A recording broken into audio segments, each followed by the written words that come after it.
On utilise des détenus, mais aussi des malades.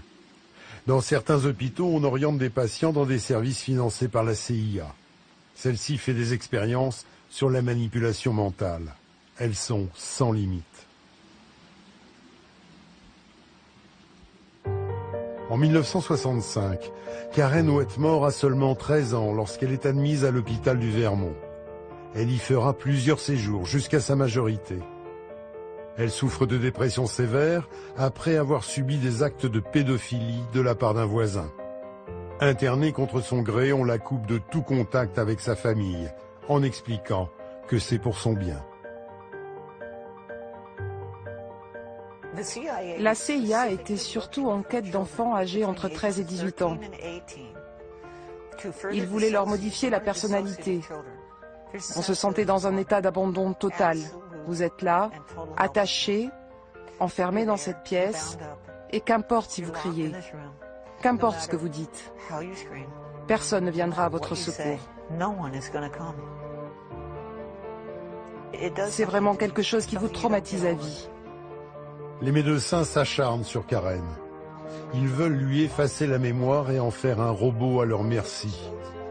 Il faudra 30 ans de lutte devant les tribunaux pour que Karen obtienne son dossier médical. Elle y découvre la violence des traitements qu'elle a subis.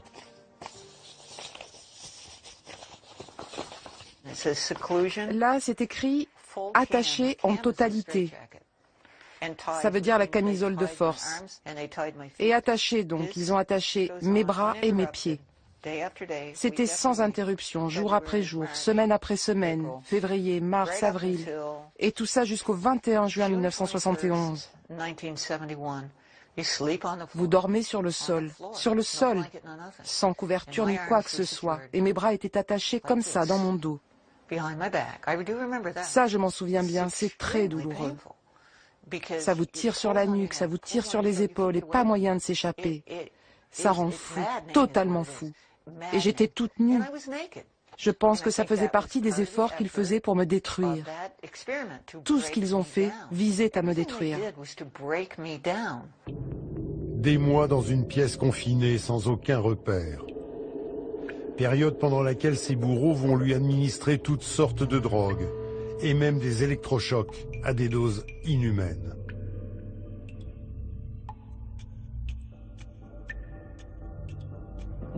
Nombre d'électrochocs et le nombre de secondes pendant lesquelles ils les ont maintenus.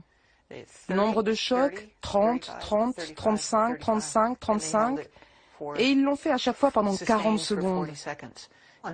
Normalement, les électrochocs, c'est pas plus d'une seconde, et sûrement pas au nombre de 30 ou 35. Un seul, oui, mais jamais autant.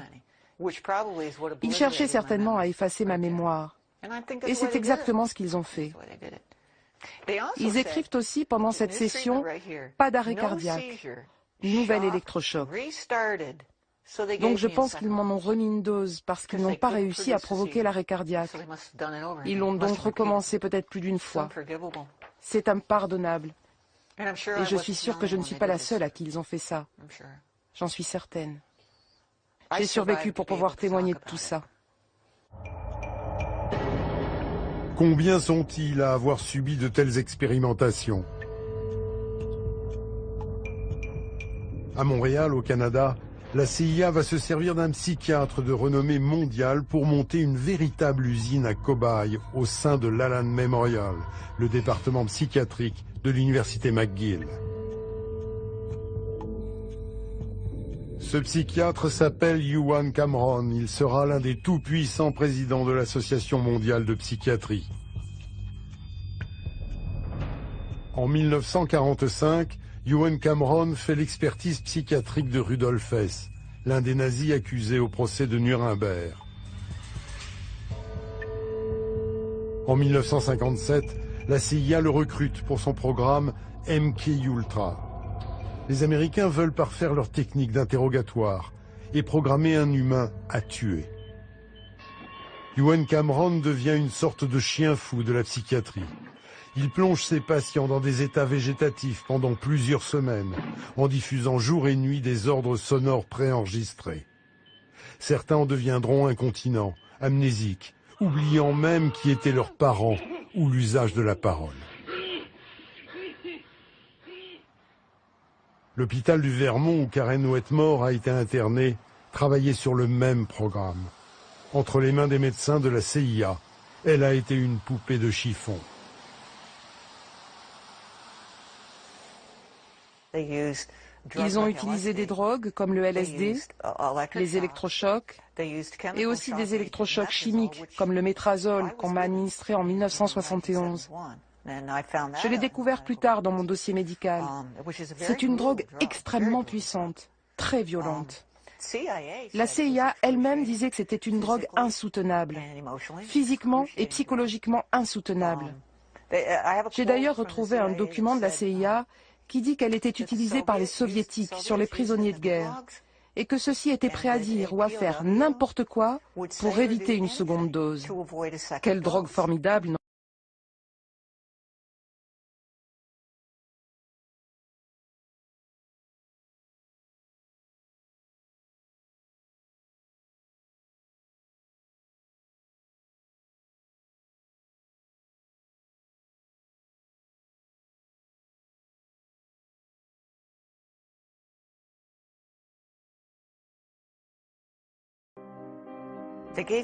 Ils m'ont donné 1800 mg, ce qui est apparemment une dose énorme.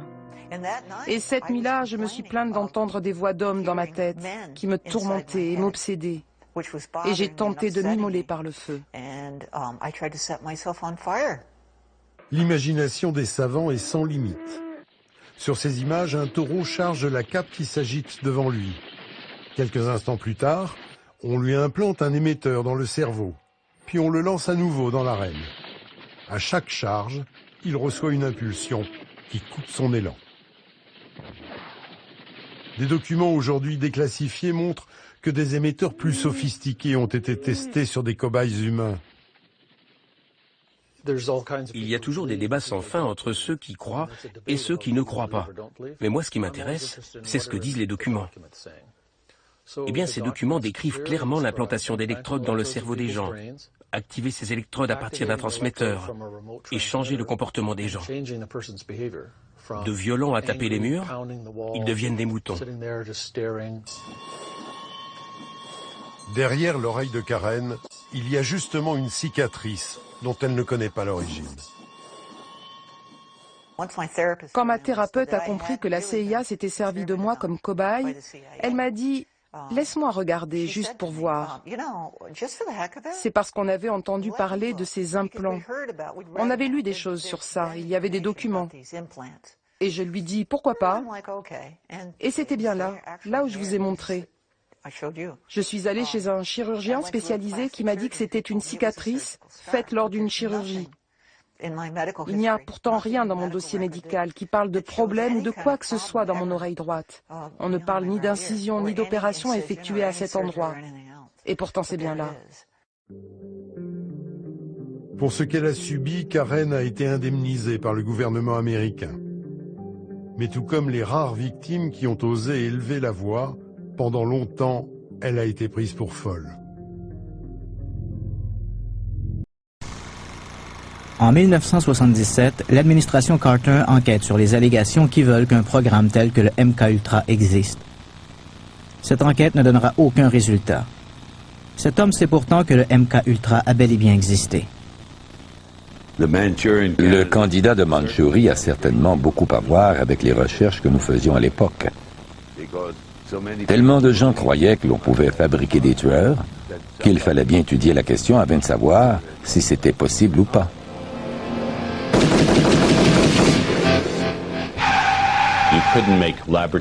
Pour savoir si une personne pouvait devenir un assassin sous contrôle étranger, on devait tenter l'expérience.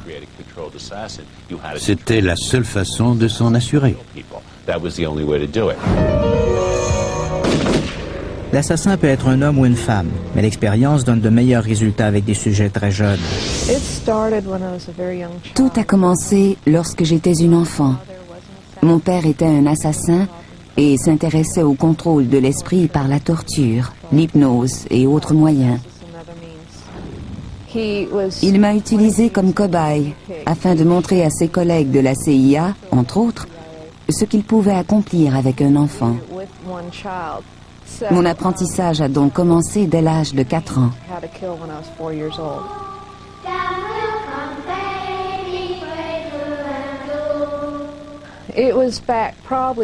Ces activités ont commencé au début des années 70 et ont pris fin vers 1990. Il y a eu plus de 76 morts. Je frappais à la porte d'une maison, prétextant des problèmes de voiture, ou encore en disant que j'étais perdue, et je demandais de m'aider à trouver une maison en particulier. C'était aussi simple que ça. J'utilisais un fil de fer ou une arme à feu. Un jour, je posais comme une prostituée. Pendant que mon client était au lit, j'ai pris le foulard que je portais et je l'ai trempé dans l'eau de la cuvette.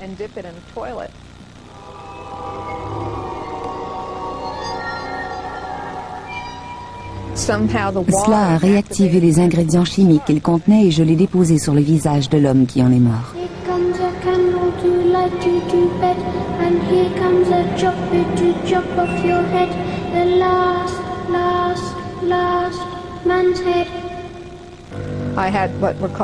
J'ai subi l'entraînement appelé Naomi. Ils m'ont montré comment tremper une aiguille dans de la gelée de pétrole qui contient un ingrédient chimique. Je devais ensuite piquer quelqu'un avec cette aiguille.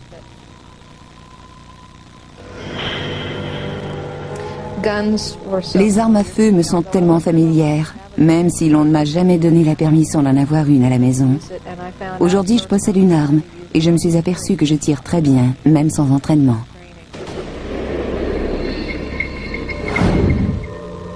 John Lennon aurait été abattu par l'un de ses tueurs sous influence. On le considérait, semble-t-il, comme une menace à cause de ses vues politiques. Il sera abattu à l'extérieur de son appartement par Mark Chapman.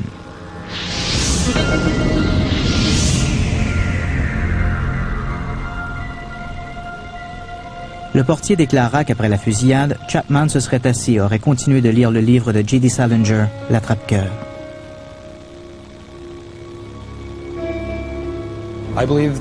Je suis persuadé que l'attrape-cœur contient certains mots déclencheurs et que le livre a été utilisé dans le programme de contrôle de l'esprit. Le livre lui-même a été écrit par un ancien officier de l'OSS, Office of Strategic Services. L'attrape-cœur a été retrouvé sur plusieurs scènes d'assassinat.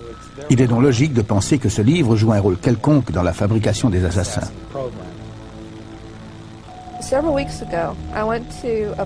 Il y a quelques semaines, je me suis rendue dans une bibliothèque et j'ai vu l'attrape-cœur sur une tablette. Je suis entrée en transe immédiatement. Je ne pouvais quitter le livre des yeux.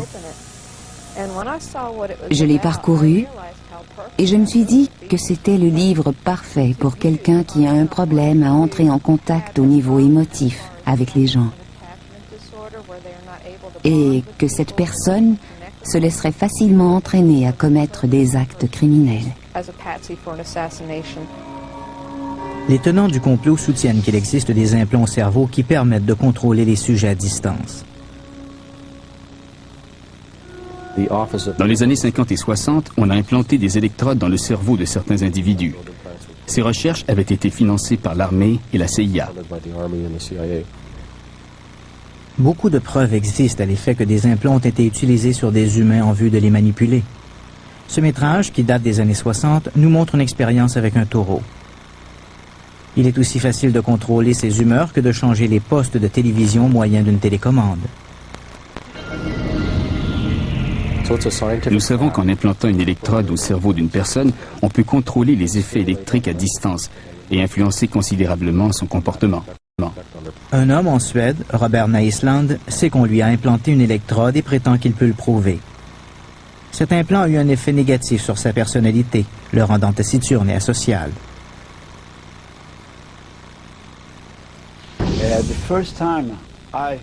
La première fois que j'ai été en contact avec cette nouvelle technologie des implants, c'est lorsque j'ai été hospitalisé ici à Stockholm. On m'a alors implanté un transmetteur dans la narine droite. L'implant radio était à peu près de la taille d'un petit projectile, d'après les radiographies. N'importe quel technicien vous dira qu'il y a quelque chose qui cloche dans ces radiographies. On y distingue des implants, on ignore bien sûr comment ils y ont été installés, mais on voit très clairement que ce sont des corps étrangers. Il est très facile de poser un implant au cerveau. On peut le faire par les narines ou l'on peut percer le crâne à l'aide d'une fraise. Aujourd'hui, les implants sont de plus en plus sophistiqués et de taille de plus en plus réduite. On peut les implanter sur les gens sans qu'ils ne le sachent et ces implants passent inaperçus à l'autopsie.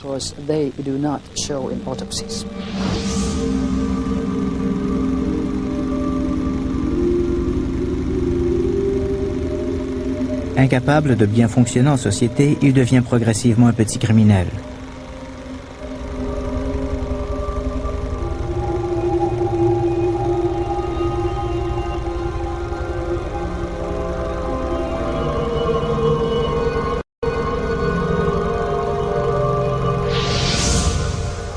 Désespéré, il envoie ses radiographies à un médecin de New York.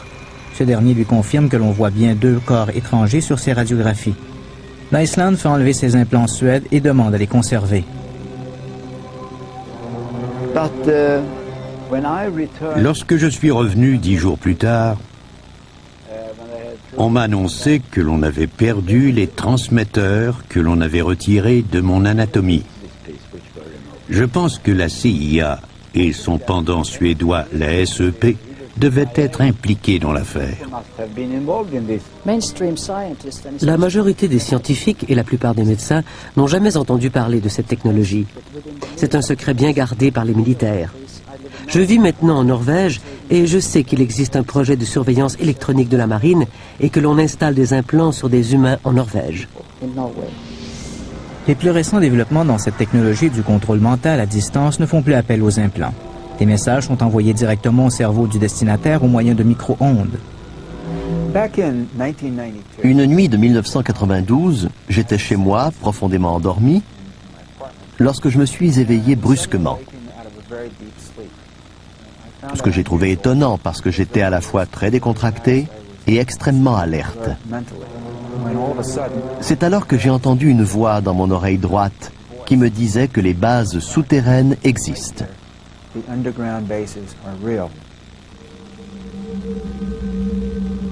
Il semble bien que beaucoup de ces activités secrètes soient maintenant de notoriété publique.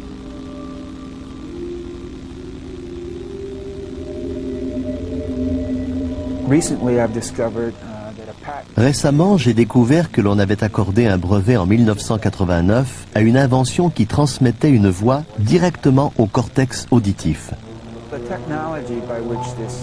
La technologie pour ce faire est très simple.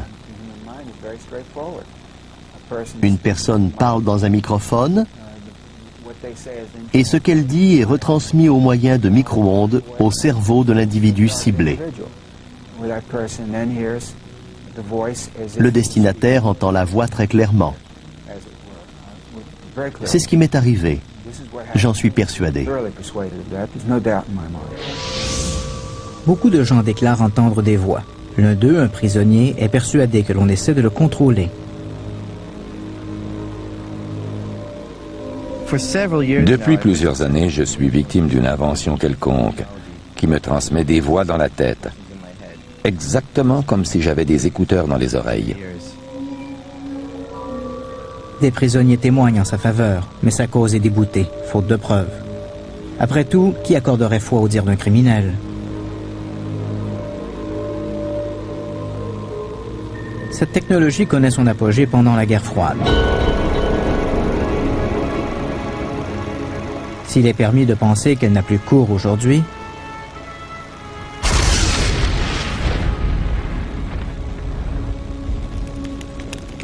les tenants de la conspiration sont persuadés qu'elle est toujours utilisée. On donne pour exemple l'action terroriste la plus violente à avoir eu lieu en Amérique du Nord, l'explosion de la bombe à Oklahoma City. Le responsable est le vétéran Timothy McVeigh. Personne ne met en doute sa responsabilité, mais certains voient en lui le prototype même du tueur programmé pour tuer La version officielle de cette histoire, c'est qu'il est dans l'armée, il devient frustré et déprimé parce qu'il ne peut pas faire partie des brigades spéciales. Il va travailler à Carlspan et 1 an plus tard, il devient soudainement enragé contre le gouvernement américain parce qu'il croit qu'on lui a implanté quelque chose dans le corps. À Carlspan, il travaillait pour une compagnie ultra secrète qui fabriquait des microprocesseurs.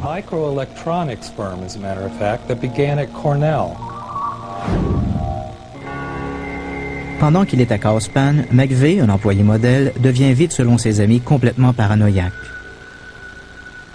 Il croit qu'il est manipulé par le gouvernement américain. Une enquête est instituée afin de vérifier les allégations de complot. Nous avons formé un grand jury qui siège depuis de nombreux mois afin de vérifier s'il n'existe pas une conspiration qui impliquerait d'autres complices que McVeigh et Nichols. Donc, depuis des mois, nous entendons les témoignages de gens qui déclarent savoir des choses à propos d'individus qui auraient participé à cette conspiration. Nous recevons aussi les témoignages de ceux qui affirment que les employés fédéraux avaient reçu une note leur disant qu'il y aurait une explosion et leur enjoignant de ne pas aller travailler ce jour-là. Tellement de gens déclarent devant le grand jury avoir été victimes d'expériences sur le lavage de cerveau que la Maison-Blanche a été obligée de prendre des mesures.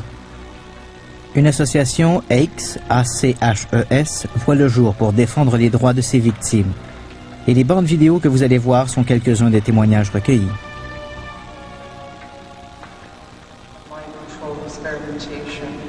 J'ai été victime d'une expérience sur le lavage de cerveau durant la guerre froide, dans les années 50. Je suis citoyenne américaine et j'ai été victime d'expériences sur le contrôle de l'esprit. Je suis moi aussi citoyen américain vivant au Canada et j'ai été victime du programme MKUltra dans les années 60. Je suis une victime de ces expériences à la Nouvelle-Orléans, en Louisiane, et je demande au président des États-Unis d'instituer une commission d'enquête sur le sujet.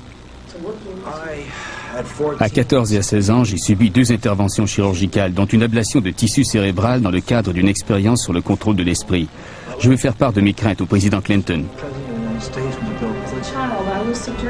Enfant, on a fait des expériences de contrôle mental sur moi. Ces expériences continuent encore aujourd'hui. En tant que citoyenne des États-Unis, je demande qu'une commission d'enquête soit constituée.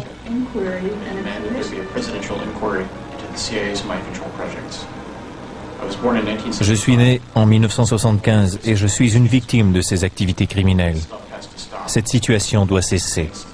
Cela va à l'encontre des droits éthiques les plus élémentaires. S'il vous plaît, faites quelque chose. Cela constitue une très grande menace pour l'humanité. Cette situation perdure depuis 50 ans. Pressée de toutes parts, l'administration Clinton force la CIA à plus de transparence et à rendre publiques certaines informations.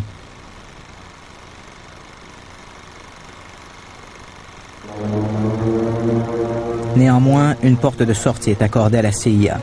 Cette dernière a le droit de détruire tout dossier qui s'avérerait, selon elle, une menace à la sécurité de l'État.